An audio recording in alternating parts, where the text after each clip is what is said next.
राजकुमारी माह गुल और जादुई महल। बहुत पुराने समय की बात है। एक हरी भरी घाटी में एक शानदार महल था। वहाँ फव्वारे बहते थे, पंछी उड़ते थे। बाग में दयालु राजा अपनी नन्ही बेटी राजकुमारी माह गुल को देखकर मुस्कुराते थे।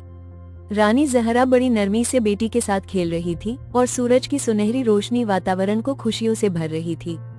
समय बीतता गया, लेकिन एक दिन रानी बीमार पड़ गई। अपने कक्ष में कमजोर हालत में राजा का हाथ पकड़कर धीरे से बोली, माह गुल का ख्याल रखना, उसे कभी अकेला मत छोड़ना। यह उनके अंतिम शब्द थे, जिसने सबको रुला दिया। रानी के जाने के बाद महल सुनसान सा हो गया। खाली गलियारों में खामोशी छा गई। राजा और राजकुमारी साथ बैठते, लेकिन उनके चेहरों पर उदासी साफ झलकती थी। बाप बेटी का रिश्ता गहरा था, मगर दिल में कमी महसूस होती थी। एक दिन दरबार में मंत्री और प्रजा इकट्ठी हुई। सबने कहा, महाराज, राजकुमारी को एक माँ की जरूरत है और राज्य को एक रानी की। राजा सोच में पड़ गए। फिर राज्य के लिए ये कठिन निर्णय स्वीकार किया। शादी बड़े धूमधाम से हुई। महल सजाया गया, लोग खुशियां मनाने लगे। नई रानी बेहद सुंदर थी, लेकिन उसकी आंखों में अहंकार और कठोरता थी। सब तालियां बजा रहे थे, पर उसने राजकुमारी को ठंडी नजरों से देखा। धीरे धीरे रानी का ईर्ष्या बढ़ने लगी। जब राजा बेटी को प्यार से गले लगाते तो उसका दिल और कठोर हो जाता। वह छोटी छोटी बातों पर राजकुमारी को डांट देती। एक रात रानी गुप्त कक्ष में पहुंची। वहां एक जादुई आईना था। चारों तरफ काले दीपक जल रहे थे और एक पुरानी किताब खुली हुई थी। उसने मंत्र पढ़े और आईने में एक काला जादुई महल दिखाई दिया। वो बोली, जल्द ही राजकुमारी भी मेरी होगी और यह राज्य भी। संयोग से राजकुमारी माह गुल ने सब देख लिया। वो डर से कांप गई, लेकिन भीतर हिम्मत भी महसूस की। जल्द ही रानी ने जादू से एक चमकता हुआ पन्ना सा टॉवर बनाया।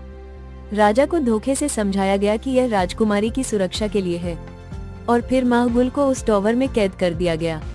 रानी हंसते हुए बोली, अब कोई तुम्हें नहीं बचा सकता। टॉवर के भीतर रात में चांदनी छोटी खिड़की से अंदर आ रही थी। राजकुमारी ने हाथ जोड़कर प्रार्थना की, आंसू बह रहे थे। तभी एक सुनहरा दीपक प्रकट हुआ, जो रोशनी से चमक रहा था। दीपक बोला, मैं प्रार्थना का दीप हूँ। सच्ची प्रार्थनाएं राह खोलती हैं। दीपक की रोशनी से टॉवर की दीवार पर एक गुप्त द्वार प्रकट हुआ। राजकुमारी साहस से बाहर निकली। जंगल अंधेरा था, उल्लू बोल रहे थे, लेकिन जुगनू और दीपक की रोशनी उसे रास्ता दिखा रही थी। महल के पास एक वफादार सैनिक मिला, जिसे रानी ने पहले निकाल दिया था। वो झुककर बोला, राजकुमारी, मुझे सच्चाई पता है, चलिए राजा को सब बताते हैं। राजकुमारी को राहत मिली। दरबार में सब उपस्थित हुए। सैनिक और राजकुमारी ने सच्चाई बता दी। राजा हैरान और क्रोधित हो गए। रानी को बुलाया गया और जादुई आईना लाया गया। अचानक आईना टूट गया और रानी का असली रूप सामने आया। वो एक बूढ़ी दुष्ट जादूगरनी थी। लोग चौंक गए। सैनिकों ने उसे घेर लिया। राजा ने आदेश दिया कि उसे सदा के लिए राज्य से निकाल दिया जाए। महल में खुशियां लौट आईं। बाग फूलों से सज गया, संगीत गूंजने लगा। राजा ने अपनी बेटी को गले लगा लिया।